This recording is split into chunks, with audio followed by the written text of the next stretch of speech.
네, 안녕하세요. 우한 형제들 공태호라고 합니다. 반갑습니다. 네. 오늘 주제 영원으로 클라우드 한 번에 관리하기인데요. 진짜로 영원인지 한 번에 관리한다는 게 어떤 의미인지 한번 저희가 이 작업하게 된 배경부터 어떤 진행 방향으로 작업 진행했는지 같이 한번 살펴보도록 하겠습니다. 네, 일단 저희가 겪고 있었던 문제 먼저 말씀드리겠습니다.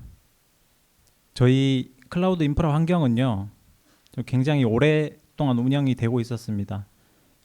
AWS 서울 이전이 생기자마자부터 생겼던 AWS 어카운트가 지금 현재도 주계정 중에 하나로 운영이 계속되고 있고, AWS 어카운트가 진즉에 50개가 넘었어요. 이번 달에도 2개의 계정 새로 세팅해서 또 사용 시작을 했고 계속해서 늘어나고 있고, EC2 인스턴스 같은 경우에도 10,000대 이상 계속 유지가 되고 있습니다.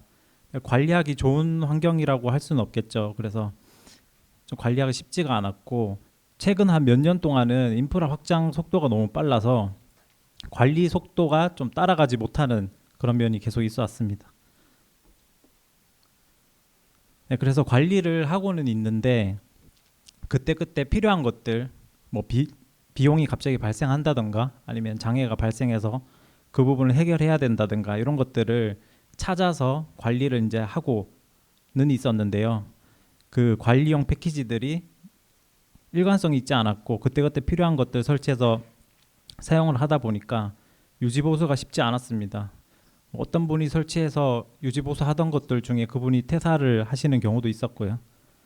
그래서 이렇게 정책에 홀도 많고 관리 도구가 파편화가 되어 있어서 좀 관리가 쉽지 않은 그런 상황이었습니다. 그래서 저희는 표준화라는 이름으로 이 클라우드 컴플라이언스를 체계적으로 하기로 의사결정을 했고, 그것을 통해서 반복되는 이슈로 인한 장애나 갑자기 예상치 못한 비용 발생, 그리고 관리 정책이 없는 것들, 관리 정책을 정해서 제대로 관리할 수 있도록 이런 문제들 해소될 수 있도록 이제 목표를 잡았습니다. 그래서 이제 처음에는 정책부터 정의를 시작을 했는데요. 최초에 100여 개 정도 정책을 정했고, 그 정책들을 뭐 시급하게 처리가 돼야 되는 것에 대한 중요도, 그리고 보안 정책인지 운영 정책인지 비용 정책인지에 따라서 타입을 나누고요. 지금 여기 예시에 보이는 것처럼 3가지 예시가 있죠. 일반적으로 많이들 감사하시는 항목이라고 생각해요. 데이터가 담겨 있는 리소스가 외부로 노출되어 있는지, 우리가 가용한 IP가 있는지, 그리고 미사용하고 있는 리소스가 있는지, 이런 것들에 대해서 100개 정도 정책을 정했습니다. 그리고 나서 조금 더 디테일하게 많은 정책들을 정해서 지금 현재는 한 200~300개 정도 정책을 정해서 운영을 하고 있어요. 여기서 이제 좀 디테일하게 정책을 정해서 저희가 실제로 지금 적용하고 매일매일 관리되고 있는 정책들인데 어떤 것이 있는지 한번 하나하나 좀 살펴보겠습니다. EBS GP2 타입을 GP3로 전환하는 작업이 매일매일 실행되고 있고, 이 경우에는 GP2 타입 EBS가 생성이 되면 즉시 GP3로 전환되도록 정책이 적용이 되어 있습니다. GP2에서 GP3로 바꾸면 비용도 절감이 되고 성능이 좋아지기 때문에 작업하지 않을 이유가 없기 때문에 계속 이렇게 적용을 해서 관리를 하고 있고, 적용한 지 좀 오래되었는데 아직까지 이슈 없습니다. 그리고 S3 인텔리전스 티어링 설정 같은 경우에도 최근에 전체 버킷 대상으로 적용을 했는데요. 잘 사용하지 않는 오브젝트 스토리지 클래스를 바꿔서 비용 절감할 수 있게 그렇게 목표를 하고 있습니다. 최근에 적용해서 아직까지는 이슈가 없습니다. 그리고 ALB에 와프 페일오픈 설정 있는 거 혹시 아시나요? AWS 와프 사용하시는지 모르겠는데 기본으로는 와프 페일오픈 설정이 비활성화되어 있습니다. 그래서 가용성을 중요시하는 환경이라면 와프가 장애가 발생했을 때 페일오픈 설정이 활성화되어 있으면 ALB로 트래픽을 바이패스 해주기 때문에 좀 가용성을 위한 설정이라고 볼 수 있겠고, 전체 ALB 대상으로 저희도 정책에 따라서 매일매일 정책이 적용이 되고 있습니다. 그리고 ASG 같은 경우에는 베타 이하 환경에서 주로 사용하지 않는 야간 시간대에 디자이어 캐퍼시티 조정해서 인스턴스 사용량이 최소화될 수 있도록 그렇게 운영을 하고 있고요. 타겟 그룹 특정 어트리뷰트 설정 같은 경우에 인계치 기반 설정들을 내부 플랫폼 기준에 맞춰서 인계치 이하로 확인이 되면 우리가 원하는 인계치로 설정하도록 그렇게 관리하고 있습니다. 그리고 서비스 쿼터스 자동 상향 요청 실행 정책도 적용이 되어 있는데요. 저희 같은 경우에는 어카운트도 많고 사용량도 많다 보니까 하루에 최소 5건에서 10건 정도 쿼터스 상향 요청을 원래 수동으로 실행해 왔습니다. 기존에도 이것들을 모니터링하는 시스템은 있었는데 자동으로 상향 요청이 실행되진 않았어요. 근데 이 정책들을 자동으로 상향 요청될 수 있도록 적용하고 나서부터는 시간 감소가 많이 되었습니다. 그래서 이렇게 많은 정책들을 정했는데 어떤 플랫폼을 사용해서 이 정책들을 적용할 것인지 그거에 대한 검토가 필요했습니다. 그래서 3가지 후보를 놓고 검토를 했는데요. 첫 번째가 오픈소스인 클라우드 커스터디언입니다. 오픈소스이므로 사용료가 없고 애저나 GCP 같은 퍼블릭 클라우드에 대해서도 확장성을 가지고 있습니다. 그리고 부족한 기능이나 버그 픽스 같은 거 직접 해서 사용할 수 있다는 점을 장점으로 생각했고요. 다만 하나하나 정책들 직접 정의를 해가지고 검토를 해야 되는 점에서 다른 것들에 비해서는 좀 단점으로 봤습니다. 그리고 AWS 컨피그인데요. 저희는 지금도 AWS 컨피그가 전체 계정에서 레코딩 설정이 켜져 있고 리소스들 변경사항들 로깅하고 있는데요. 좀 비용이 생각보다 많이 나와요. 월에 한 몇천만 원 이렇게 나오는 것 같은데 AWS 컨피그 룰을 우리가 원하는 만큼 사용했을 때 웬만한 상용 솔루션에 가까운 비용이 나오지 않을까 그렇게 생각을 했습니다. 그리고 일부 기본으로 사용할 수 있는 정책들이 있지만 결국에는 좀 디테일한 설정을 하려다 보면 람다 함수 개발해서 적용해야 되고 그 람다 함수 많아질수록 관리가 좀 어려울 것이라고 생각을 했습니다. 당연히 GCP나 애저 같은 플랫폼에서는 사용할 수가 없겠죠. 네, 그리고 상용 솔루션 같은 경우에는 비용이 좀 가장 큰 문제이지 않을까 싶어요. 저희 같은 경우에는 가격표로만 봤을 때는 연에 한 10억 정도 내야 되는 것으로 일단 가격이 나와 있었고요. 뭐 할인을 받더라도 최소 뭐 5억 이상 나오지 않을까 그렇게 생각했고, 장점이라고 하면 아무래도 검증된 기본 정책들이 200~300개 정도 있을 테니까 그런 부분에서 좀 더 빠르게 정책 적용할 수 있을 거라고 생각했습니다. 다만 뭐 버그가 있다거나 우리가 원하는 정도의 정책을 적용을 할 때 적용할 수 없게 기능 제한이 있다면은 개발사에 요청을 해야 되고 기다려야 되고 그런 시간들이 있다 보니까 그 부분에서 또 걸린 점이 있었고요. 이런 점들 두루 검토를 해서 저희는 오픈소스를 사용해서 클라우드 커스터디안 선택해서 적용하기로 결정을 했습니다. 그래서 클라우드 커스터디안 처음 들어보는 분들도 계실 텐데요. 클라우드 커스터디안이 어떤 건지 크게 이제 특징들 한번 살펴보겠습니다. 우선 클라우드 커스터디안은 검증된 프로젝트예요. CNCF 인큐베이팅 프로젝트이기도 하고요. 오랜 기간 프로젝트가 운영이 되어 왔고 스타도 많고 컨트리뷰터도 많습니다. 특히 컨트리뷰터들이 꾸준하게 활동하는 사람이 많아서 릴리즈가 한 달에 한 번, 2번 이상 계속 잘 되고 있어요. 그리고 저희가 사용에 필요한 기본 사항들이 전부 다 잘 갖춰져 있었습니다. 필터랑 액션을 기반으로 한 단순한 사용 구조가 장점이고, 그리고 AWS 어카운트가 저희가 많고 어떤 계정들은 운영 환경이고 어떤 계정들은 베타 계정인데 그런 환경들 분리해서 정책들 배포할 수 있도록 잘 고려가 되어 있는 점도 좋았습니다. 그리고 이 감사 결과들을 메일로 전송한다거나 슬랙으로 전송한다거나 아니면은 스플렁크나 데이터독 같은 가시아 플랫폼이랑 인테그레이션 하는 것도 지원을 하고 있어서 이런 점도 아주 장점이라고 볼 수 있겠습니다. 네, 그래서 클라우드 커스터디언으로 정책을 실제로 적용할 때 어떤 식으로 적용할 수 있는지도 같이 한번 살펴보겠습니다. 기본적으로 정책은 야물에 작성을 하게 되어 있고 우리가 작성한 정책을 배포를 하면 AWS 람다 펑션으로 배포가 됩니다. 그래서 지금 보고 계시는 이 정책 코드가 하나 정책 덩어리인데요. 사용하지 않는 ENI를 삭제하는 정책입니다. 모두에 보면은 크롬 표현식이 있는데 하루에 한 번 실행되는 그런 표현식이 지정되어 있고, 다른 방식으로는 클라우드 트레일의 이벤트 드리븐 기반으로 특정 이벤트가 발생했을 때 실행하도록 할 수도 있습니다. 그래서 필터를 보시면요, 필터의 조건에 맞는 리소스를 찾는 필터들이 있고, 그 필터에 다 해당하는 리소스가 있으면 아래 액션을 실행하는 식입니다. 그래서 첫 번째 필터를 보시면요, ENI가 사용하지 않을 때는 스테이터스가 available로 바뀌는데요, 스테이터스가 available인 ENI를 찾는 필터고, 그 아래는 특정 태그가 있는지 확인하는 필터입니다. 그래서 exception이란 태그가 없는 것까지 포함해서 두 개 조건을 충족한 ENI들이 미사용이라고 판단을 하고, 아래 delete 액션으로 삭제하는 실행 정책을 실행하고, 그리고 슬랙으로 리소스 담당자에게 메시지를 전송합니다. 그리고 저희들도 볼 수 있게 특정 채널로도 메시지를 전송하는 그런 정책입니다.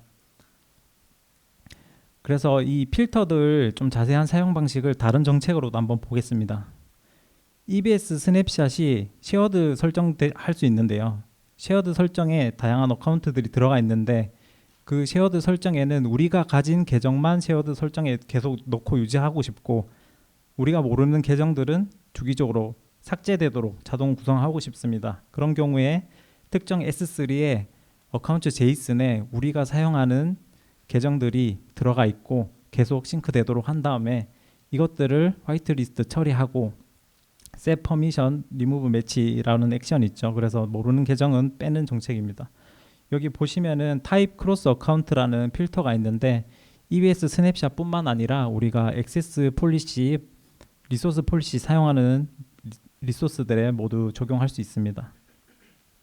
그리고 이렇게 할 수 있는 필터들은 클라우드 커스터디언 닥스에 보시면은 어떤 리소스가 있고 어떤 필터들을 할 수 있는지 전부 다 명시가 되어 있습니다.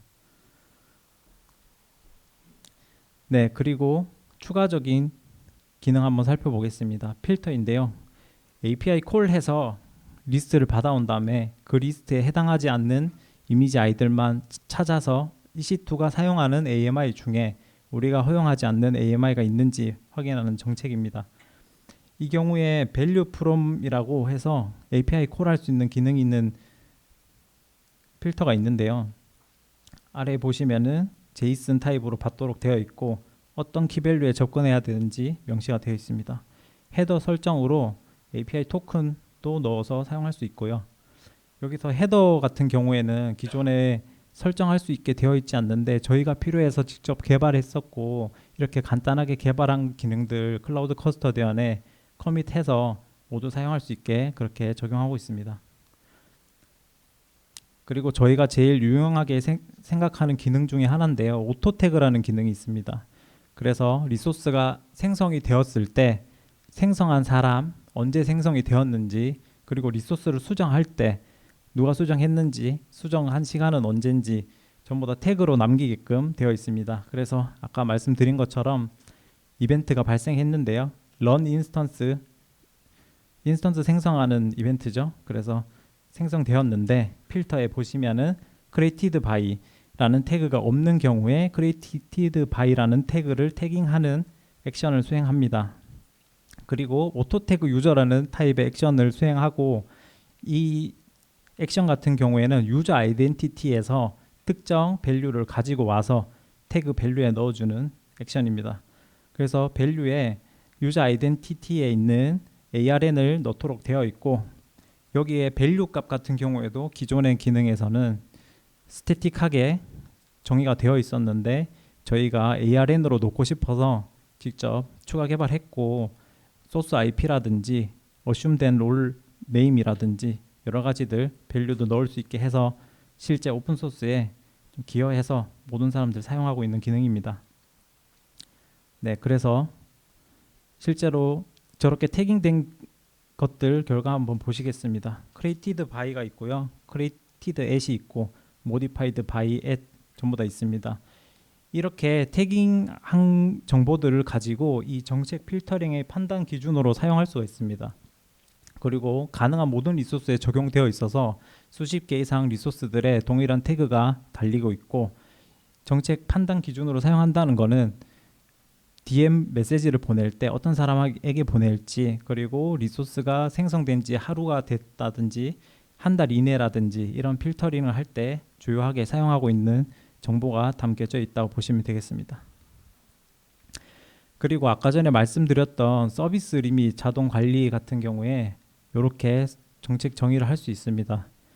서비스 쿼터스에 들어가 보시면은 하나하나 다 타입이 있거든요. 그래서 그 코드가 있고, 코드를 넣어서 스팟 인스턴스 리밋이 유세지가 75% 정도 됐을 때 이제 정책을 실행하도록 했습니다.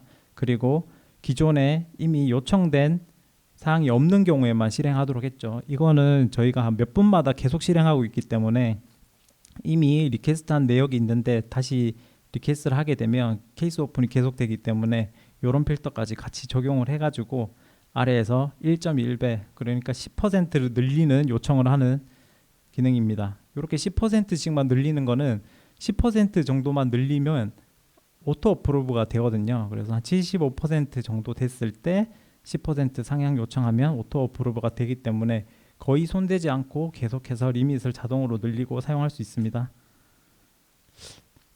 그리고 이렇게 리밋 상향 요청이 들어왔을 때 저희에게 메시지가 이런 식으로 도착을 하게 되는데요. 저희가 가끔씩 확인하기 위해서 내역 쌓아서 확인하고 있습니다.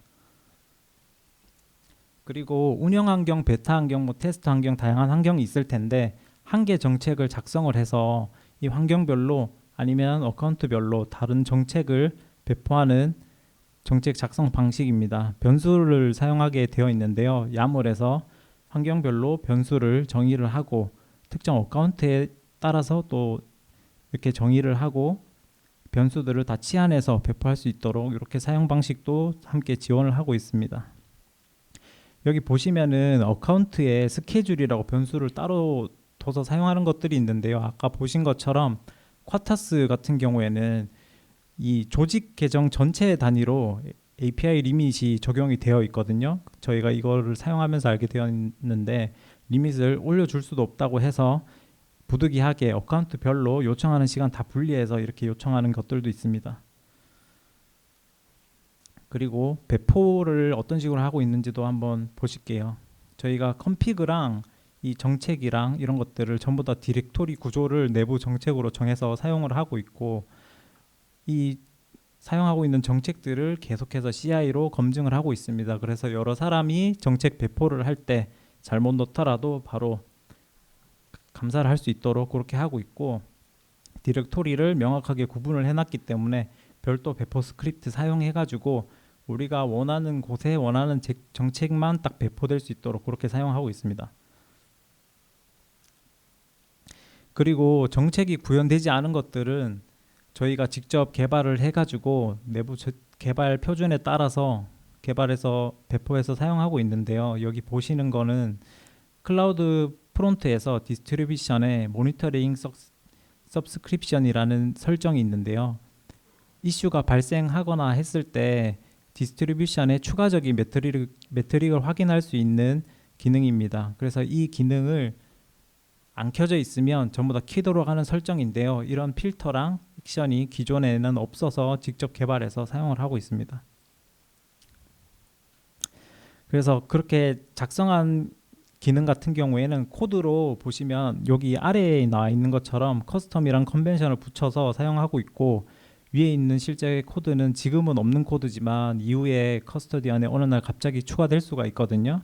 그래서 저희는 릴리즈가 자주 되는 것을 계속 따라가고 있는데 코드 충돌이 나지 않도록 하기 위해서 아래와 같이 컨벤션 정해서 그렇게 기능 구현을 하고 있습니다.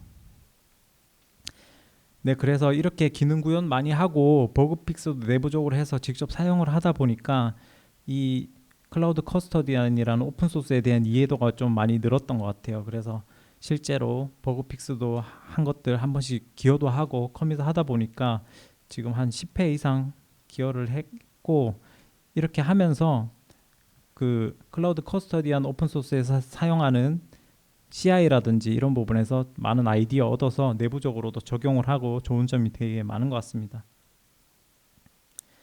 그래서 정책도 잘 적용하고 감사 결과들 메시지로 받아보기도 하고 좋은데 가시아가 문제였어요. 가시아를 제공하는 기능은 없기 때문에 크게 개발하지 않고 저희가 대시보드에서 보고 싶어서 처음에는 클라우드워치 로그스에 데이터들 넣고 그래파나 연동해서 간단하게 이렇게 보곤 했었는데요.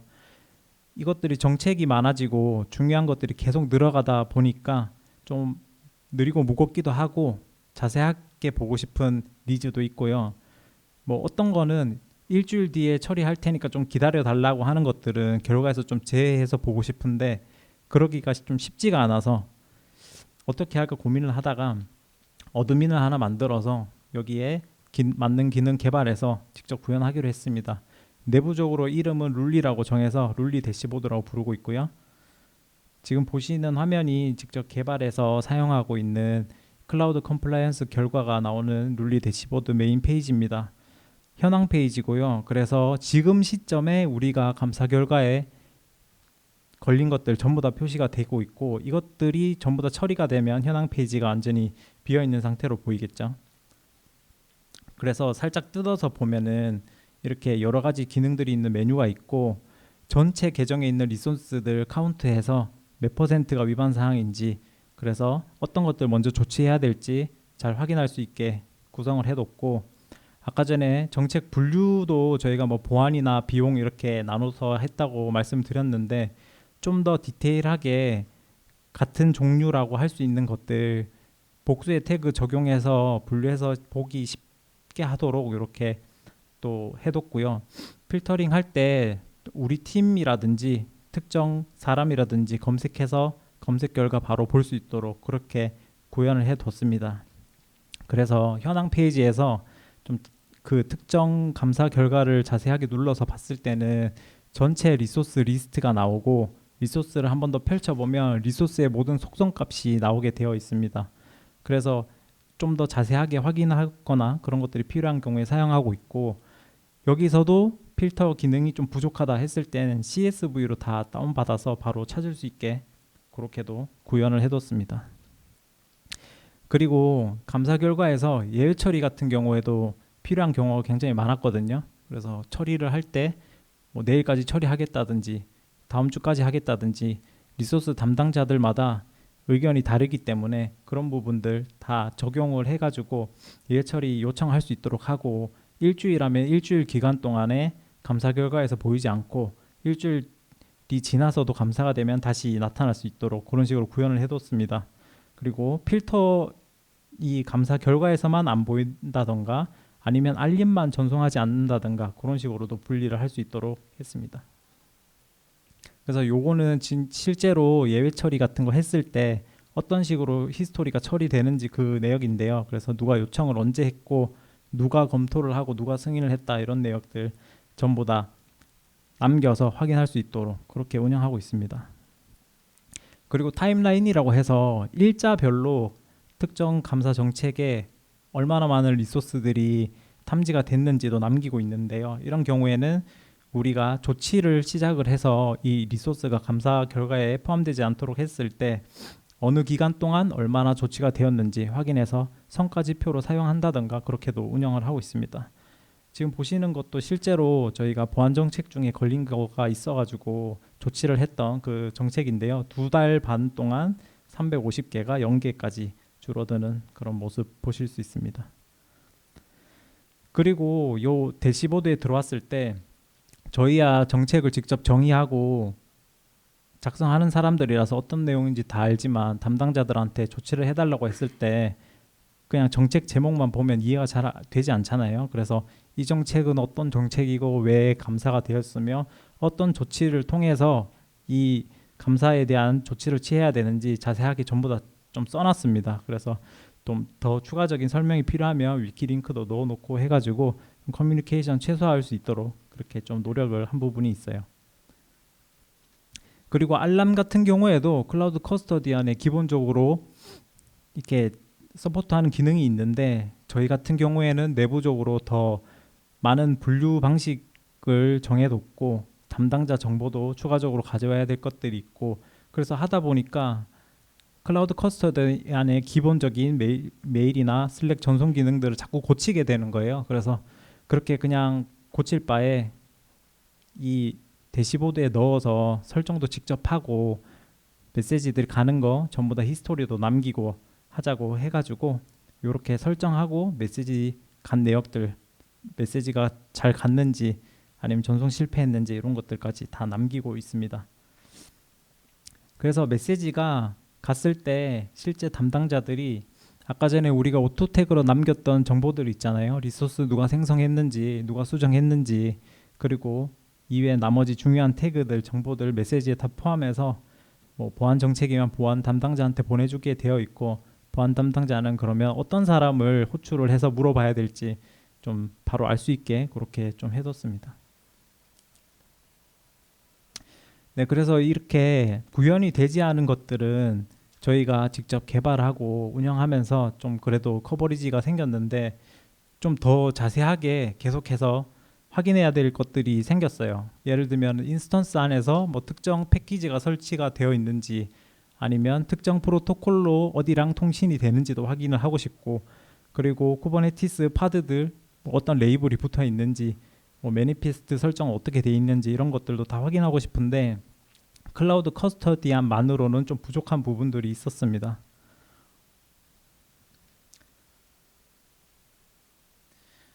네, 그래서 이런 부분들은 우리가 커스터디안으로 구현하기가 좀 어렵다고 판단했기 때문에 커스터디안의 기능을 사용하지 않고 OS 정보나 프로토콜 연결 여부 같은 경우에는 앤서블 쉽게 구동할 수 있는 AWX 플랫폼 사용하기로 했고, 쿠버네티스 정책 같은 경우에는 키베르노를 사용하기로 했습니다. 대신에 우리가 다른 플랫폼들 사용하지만 전부 다 같은 화면에서 감사 결과 볼 수 있고, 감사 결과들 알람 전송하고 예외 처리하는 것들은 룰리 대시보드 통해서 하기로 해서 전부 다 통합해서 한 곳에서 확인하고 처리하고 있습니다. 네, 그래서 전체 아키텍처를 보면 이런 모습이 될 수 있는데요. 지금 현재 클라우드 커스터디안 람다들이 감사한 결과들은 SNS로 보내서 SQS로 보내고 있고, 키베르노, AWX 같은 경우에도 전부 다 한 개의 SQS로 보내도록 되어 있습니다. 그리고 룰리 같은 경우에는 웹이랑 API 배치 이렇게 세 개의 컴포넌트로 이루어져 있는데, 배치가 이 데이터들 모아서 우리한테 맞는 데이터들과 취합한 다음에 DB로 넣어주도록 했고, API가 DB에 있는 것들을 가져가서 웹으로 보여주는 일반적인 구조입니다. 그런데 API는 이 룰리 웹이랑만 연동되어 있지 않고 우리 내부의 플랫폼 콘솔이라는 또 별도의 개발자들이 접속해서 보는 화면이 있거든요. 그 화면이랑도 연동이 되어 있어서 개발자들이 플랫폼 콘솔 접속했을 때 우리 팀에 조치해야 되는 건수가 뭐가 있고 얼마나 많이 있는지 바로바로 확인하고 있습니다. 네, 이제 거의 다 말씀드렸고요. 지금 현재는 저 룰리 대시보드 운영하면서 정책들 필요한 것들 계속 추가하고 있고 거의 다 이제 많이 추가되어서 추가되는 속도는 이제 좀 더뎌진 상태입니다. 그래서 지금 현황에 굉장히 많은 것들이 감사되어 있는데 계속해서 조치를 좀 진행을 하고 있습니다. 그리고 다음에는 어떤 기능 또 추가로 룰리에 넣을 수 있을지 그런 것들 고민하면서 지금 계속 이제 진행을 하고 있습니다.